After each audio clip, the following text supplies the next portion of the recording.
শুনছো? কই তুমি? এই কি হচ্ছে? ছি ছি ছি ছি ছি ছি ছি। কি করছে তোমার বোন দেখো, সকাল সকাল শাড়ি চুড়ি পরে গায়ে রং মেখে কাঁঠাল তলায় আসছে ওর সাথে রঙ্গরি লীলা করতে। এলাকায় মুখ দেখাও কেমনে? তোমার বোন তুমি বুঝো না, আমি কিছু জানি না। বোন এসব কি?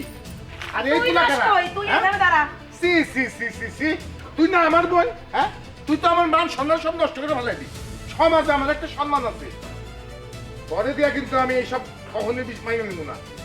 আরে তুই আমার একমাত্র বোন, আগে যদি জানতাম তুই এমনি হবি তাইলে তোরে ছোটবেলায় বিষ খাওয়া মাইনা লই দিতাম। আমি এত কথা শুনতে চাই না। ঘরে নিয়ে এখনই ঘরে যাও, আর ঘরে নিয়ে ওরে বন্দি করে রাখবা। 2 দিনের মধ্যে ওরে বিয়া দিব। এই নিয়ে যাও দেখ। না, তার মানে আপনি ওকে নিয়ে যেতে পারবেন না। নিয়ে যাইতে পারুন না? কত বড় সাহস ওর! এ তুই কার মুখে মুখে কথা বলতেছিস? তুই জানিস? তুই চিনিস ওনারে? হ্যাঁ চিনি। উনি আমার বউয়ের বড় ভাই, আর ও হচ্ছে আমার বউ। আমার বউকে আমি নিয়ে যেতে দেবো না। তোর বউ মানে? আই আই ফাসে তোর বউ বলিস কিভাবে? ওকে কি তুই বিয়ে করছিস? হ্যাঁ, আমরা দুজন বিয়ে করেছি।